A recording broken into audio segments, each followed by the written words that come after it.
Have you been on a cruise before? I have not. You're on that list. I'm on the list. Okay, so now I have a new goal. Do I want to be on a ship? Okay. So sell it to me, Jen. Okay, so glad we learned this. Okay, this is fun. So these are all the questions you probably have, as well as your audience.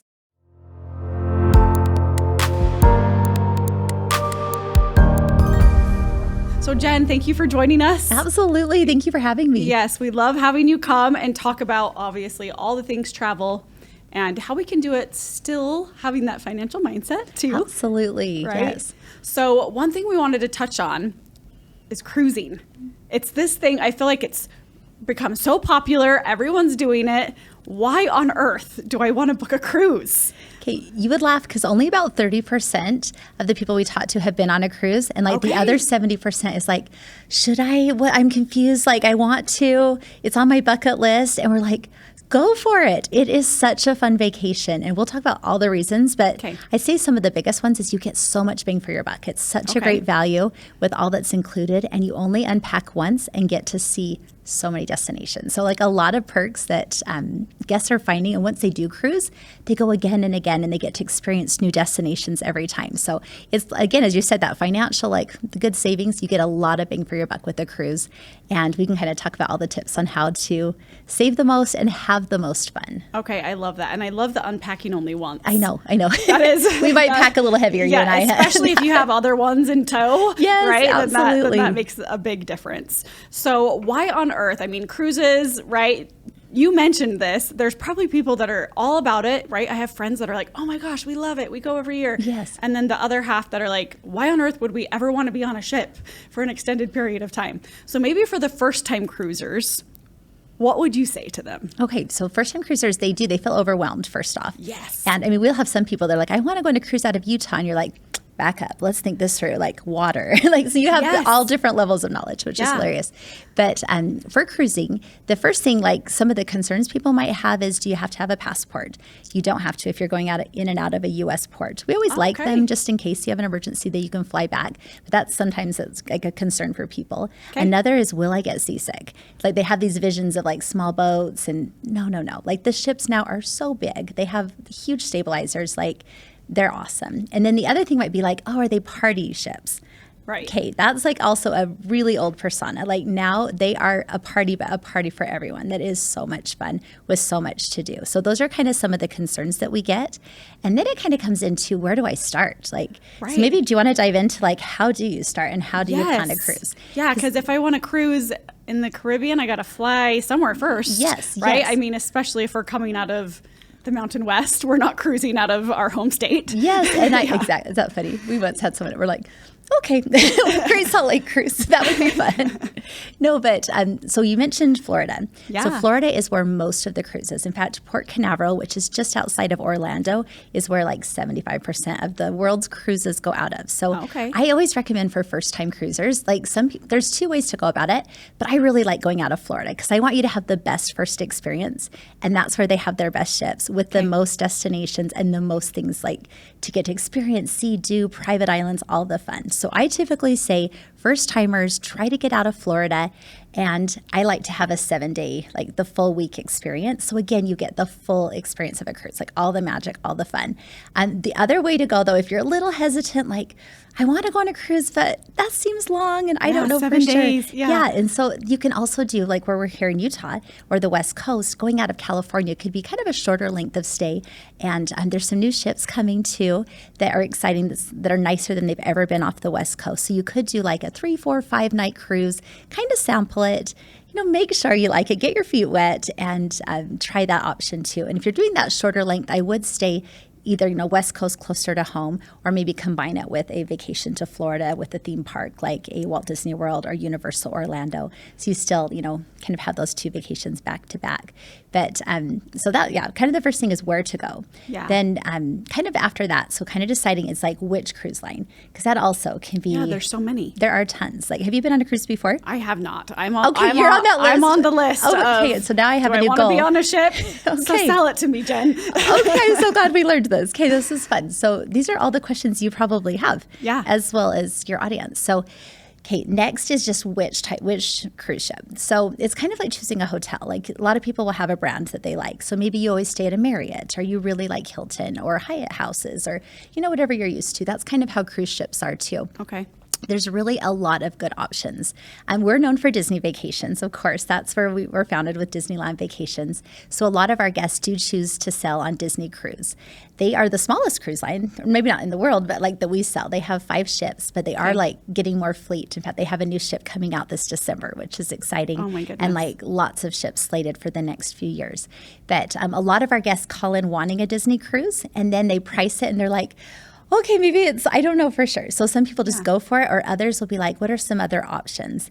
And I love our other options too. Royal Caribbean is one of our best-selling cruise ships. I'm giving you a lot of information, so I'll try to make sure it stays easy. But they have ships called Oasis class that are a really large. Like, they were the world's largest ship for a long time, and they even just outdid themselves and came out with an Icon class. And I just sailed on that ship. But those 2 classes of ships, there's a lot more of those ships. Like, there's as many as Disney Cruise Line with those 2 categories. Okay. And those ships are huge. And so if you're worried at all about getting seasick, you don't have to worry on these. Like, I have been in storms, I've been in everything. You don't even move.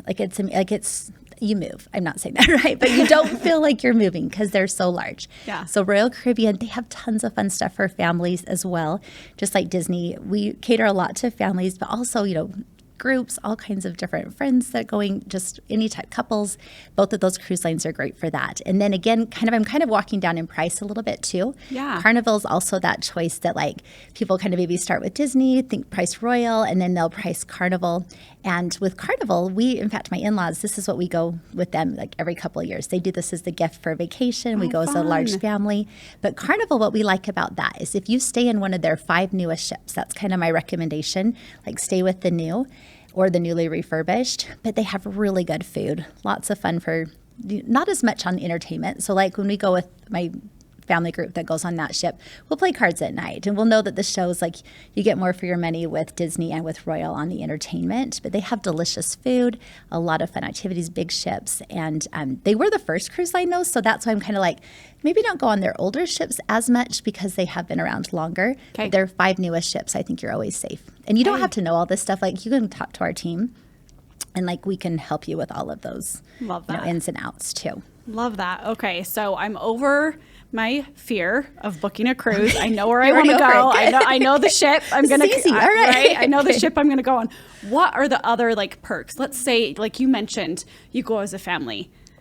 Oh, I love going with the family. Like I never cruise alone. You love that? Kids and cruises are a good thing? They're the best. And I think extended family. Like I feel like if I were going to plan a trip with a huge group, I always go cruise. Like it's just so easy. And why it's easy is because I'm the one that usually has to do all the logistics on a trip.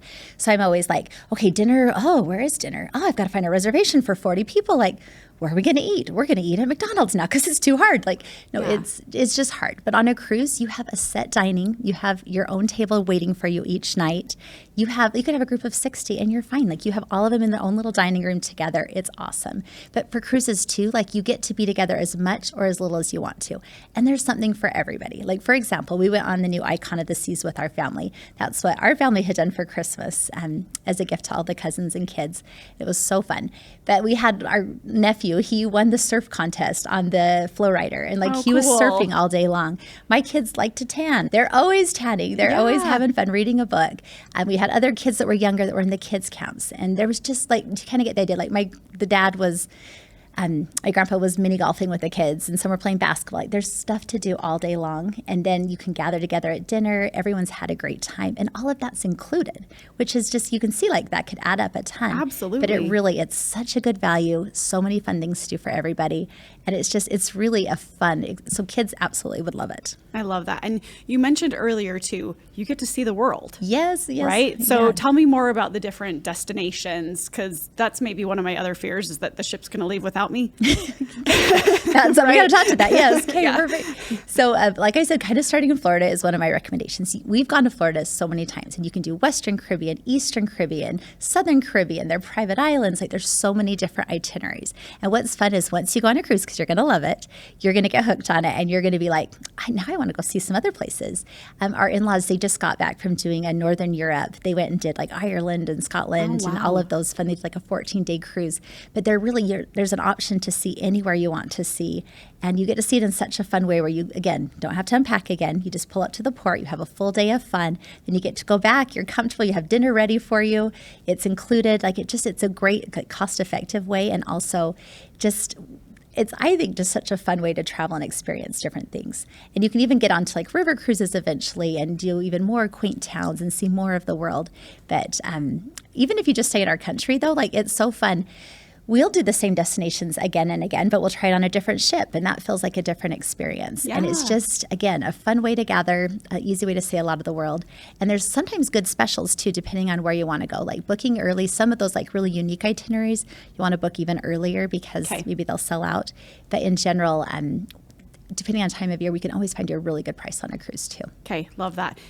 When you say book early, like how far in advance is the most ideal time? Like, are we talking a year in advance, 2 years in advance? What would you recommend? Great question. So like with Disney Cruise, for instance, when they release the new pricing, so if you're following us, we'll let you know, like Disney Cruise Line pricing is coming out today. The first couple days that they're live is the best to book a Disney cruise because they have so few ships and they're really popular. And so that's like in advance. They'll usually release like up to a year and a half to 2 years in front of their sailings. Okay. So it can feel like a long time, but you only have to put a down payment. It's totally refundable with us. Like, so you're putting some skin in the game. You're making it so you get the cabin you want. Another reason I like to book early is let's say I have a family of 6 and you need 2 cabins that are next to each other because it's way cheaper to always book 2 cabins versus a suite. If you have the budget for a suite, go for it. Like they're amazing and beautiful, but our family's always done like the 2 cabins and just tried to get them connecting because it's such a better deal. But doing those things, you want to get the first choice of cabins and rooms. And so I always, like for Icon of the Seas, it was a really popular ship. We booked it the day it was announced with Royal Caribbean. And by doing that, it was so cool. We booked it, I think that was a year and a half in advance, but I had the funnest time. I'd go in and look at the pricing again and be like, oh, it's double the price we paid. Oh, it's almost going to be triple. Like it really went up a ton just because it's like supply and demand. As there's less cabins, of course they're going to charge more because they have such a good product. That's so awesome. Okay, so we're planning in advance. Okay, but I should say, all right, that's the like ideal, and that's like I wanted to go during summer vacation and holidays. So I should also speak to like, let's say you want to go in September or in May or these months where kids are in school and it's just not as popular. Yeah, you can sometimes get last minute because the same thing, they want that ship to be full. So we can help you with those. Like if you're like, hey, yes, I'm not comfortable booking 2 years out, or I'm going to book 2 years out for my summer vacation because, whatever. But like, let's say you decide to go in January. Like we have great deals. In October, we're going into that month. All the time there's good deals, but that is cruise month and there's usually even better deals. So like, don't let that scare you if you're more of a last minute planner. Because this year, like, again, we have all the access to that leftover like kind of inventory that we can help you find those good deals too. I love that. That's awesome. Okay, so I'm planning in advance if I can. Yes. That's another tip. I'm going to maybe try and go out of Florida. Okay. Good choice. Right. A newer ship. What else do I need to know about cruising? Okay, so other tips I would say, like, I always like to get into port at least a day before because that ship, like you said, you know how you said a fear of leaving the ship leaving you. Yeah. We don't want that to be you. So I always try to get in at least a day early so that, and I have fun that day, like just make it a part of the vacation. But I don't want anything to delay like me getting to that ship on time. So that is for sure a real thing. And we've had experiences where guests are like, no, I'll just fly in that day. And it's just, I feel like too risky, especially like a lot of our guests like to travel in the winter time, like when it's cold here. Yeah. And so I always worry a little bit with weather. Like what if there's a snow delay or something? Like just get in the day before. Okay. Some of our guests even get in 2 days before. And I think, if you are in a destination that you want to do a pre-stay, that's a great idea too. Okay. On the ports, I like to book my cruise excursions typically just through the cruise line. Okay. Again, if you have any fear of being left behind, that's the way to just alleviate that fear because they're going to make sure you get back on that ship. And they have such fun activities. And that's another one of the things, like some of like my uncle's on a cruise right now on the Wonder of the Seas, which is the awesome Royal Caribbean, one of their newest ships. And they're like, we're not getting off the ship once because this has so much to do. Like, we love when everybody else is off on the port, so we can just have the ship to ourselves. Okay, yeah. And so you can budget in to do shore excursions, or you can decide to just kind of have the ship more to yourself. And we kind of trade off. But knowing that when you're going to a port, if it's somewhere you've been excited to see, absolutely go explore that. Or always have fun on the ship. And then that's already included all the fun on the ship. I love that. That's so fun. And you said cruises are good. You mentioned couples, so small groups, but even really huge groups too. Yes. So when I really do. So we have a lot of honeymooners that go on cruises. We have a lot of couples that go for anniversaries. And I found it's really fun, like maybe because I've been traveling with groups so much with cruises, it's just kind of fun to be on a ship and run into a lot of people that you know. And I think we first did that when Disney Cruise Line came to the West Coast. We decided just to do a huge group, and we had over 200 people on the sailing, and it was so fun to just see all your friends. And I mean, that's a large group, but like the Dunyans will go, they have 8 siblings and the parents. So there's, about 20 of us that go, and it's just fun to run into people. And I think cruises, again, are so easy to get those cabins close together that you see each other a ton. But if you're going on just a couple's cruise, I know Nick, my brother, he just did that recently too. I don't think there's any different tips for a couple. I think that you can still they have dining that's for 2.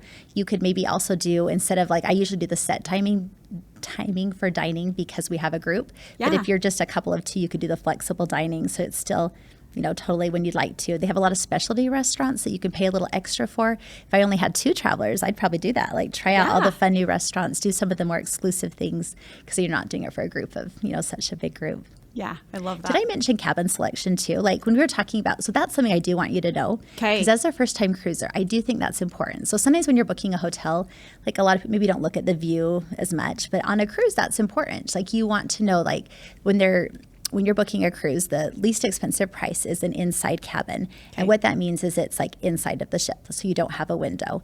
And then there's the next one is that ocean view room. And then there's balcony that's either ocean balcony, or a lot of these big ships will have a balcony that's interior. That's to the Central Park, let's say, on a Royal Caribbean ship. So I like both options. If you're by any chance a little bit claustrophobic at all, I always recommend getting a balcony. That's me. I'm a little claustrophobic. I'm not the seasick, but I get a little nervous on that. So we try to get a balcony. And again, that's why I like to book early because that saves you some on a balcony. Most of the people we travel with will go inside cabin sometimes, or maybe balcony for them, kids across the hall in an inside cabin if they're looking at being a little more price conscious.